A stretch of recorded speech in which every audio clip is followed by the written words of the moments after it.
Hi, what's up? How do you do?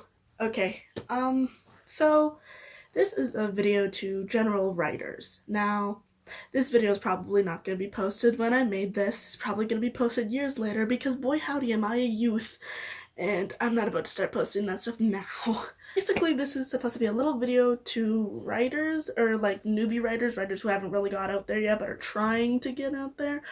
So there's a bit of a thing when it comes to newbie writers. I should know, I went through this phase myself, and I know a lot of other ones do too, where they believe that if their first draft isn't great, then they should just give up writing altogether. Yeah, you hear how kind of like that might sound a little bit like you? Yeah, I relate. But anyhow, so thing with me is that I've been working on this novel, and it's kind of like this romance fantasy novel. It's wild. I wouldn't even call it young adult. It's probably going to be adult for how many very disturbing subjects are in this. So what I am about to tell you is that there is a lot of steps when it comes to even making your first draft that the original version is gonna be hot garbage. Now here's the thing, I'm still working on a rough draft, like a first draft you could call it, but in all technicality it's probably like my third first draft. Which might not sound that interesting to very published writers, but for me, it was a little intense because I thought I was gonna be able to get this all kind of out and sorted when I made my first version of it. No. So from my years of angsty teenagerisms, there's some problems with my old writing that I am cringing at now. It's so bad, my dudes. And in doing so over the past couple of years, a lot of it has been deleted. I did happen to scrounge up a handwritten copy of the first draft of what could be considered the climax of the story.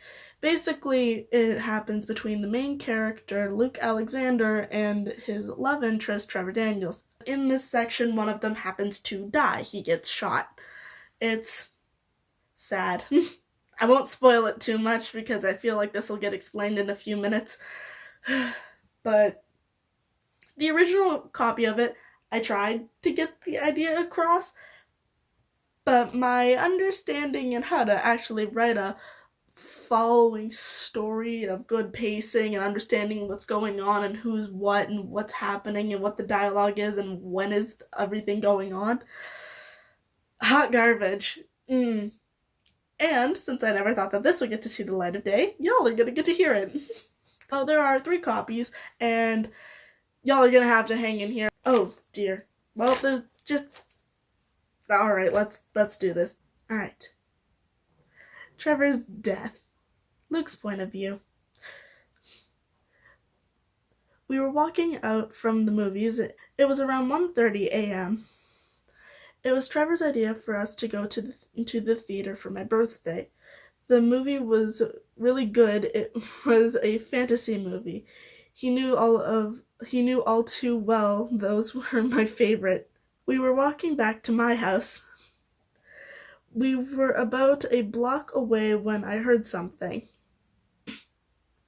Most people were already asleep, so I turned my head to see that it was a man, probably in his 30s, hunched over in a trench coat.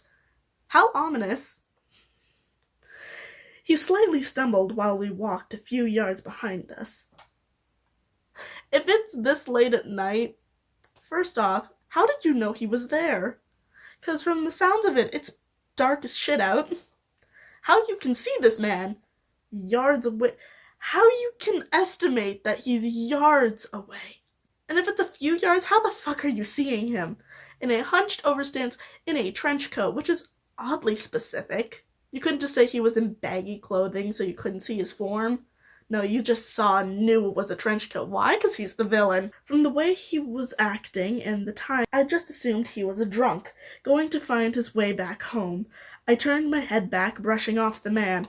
I guess me looking behind me, Trevor was wondering what I was looking at. Alright, Trevor's point of view, because I couldn't just write what he assumed Trevor was thinking. I needed to make sure this was switching perspectives in the middle of the chapter. Not even in the chapter, in the first fucking page. This is one sheet of loose leaf, my man, and it hasn't even been more than half a page that we have switched perspectives, for fuck's sakes. Me and Luke were just leaving the movies. I knew this would be be the best birthday present for him. He loved fantasy movies. Loves fantasy movies. Alright. We were a block from his house. How do you know that? Why are you walking at 1:30 in the morning? You weren't drinking. It was a theater. Why didn't one of you drive? We were a block from his house and just talking about our favorite parts of the movie when I saw his goofy smile go into a look of concern. He looked behind himself for a moment, but just turned back and continued telling me that the special effects were really wicked. Curiosity got the best of me when Luke had turned back around, so I took a glance at what he was looking at.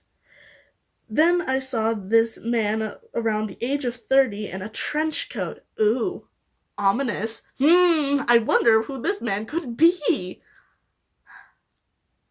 Whatever, if I left it to this original version, you motherfuckers wouldn't even know who he is. Because there was no mention of this mafia. Yeah, we're talking about the mafia, but I didn't need to explain the mafia because that wasn't necessary. He was looking dead at Luke. He moved the side of his coat and I saw a small pistol. Ooh, the suspense thickens. It was silver, how do you know that? And aimed at Luke's head. How would you know it was aimed at his head if he was yards away? You could just say it's aimed at him. How do you know which one he's aimed at if y'all are walking right next to each other? Because, well, one's the main character, and that'd be necessary to the plot. Just before he pulled the trigger, I shoved Luke out of the way. How heroic. I heard a loud bang. Then I felt a horrific pain in the top of my chest. I realized that I had been shot in the seconds the bullet left the chamber. I collapsed to the pavement and heard the most pained scream. I was about to loose the love of my life. No, no, no, no, no, no, no. This can't be happening. I screamed I didn't even write top. The line just says, I scream at the of my lungs turning in the process. Yeah, he's not human. I should have led with that probably, but did I? No. Suspense. Oh. Blue tears still in my eyes, I flash step over to the murderer. He shoots the rest of his round, but misses because I am going too fast.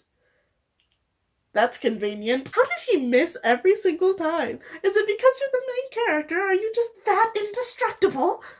Because I'm going too fast for him to get a clear headshot. One bullet hit my foot, but nothing happened. Idiot probably doesn't know only headshots hurt me.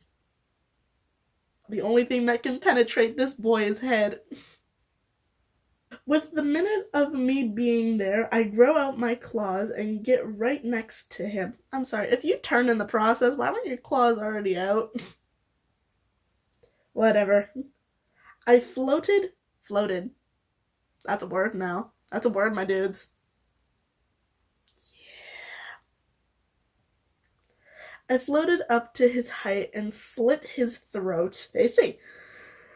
There was a short gasp. No, he would have been choking on his blood. There would be no air in his lungs for there to be a short gasp from him before he collapsed to the ground dead. I heard heavy breathing and a sputtered cough. Now here's the thing, my dudes. This is all I could find of it. I know there was more of this. Thank God I don't know where it is. But this is part 1 of all of this. Part 2's gonna be coming up real short. I swear it gets so much better.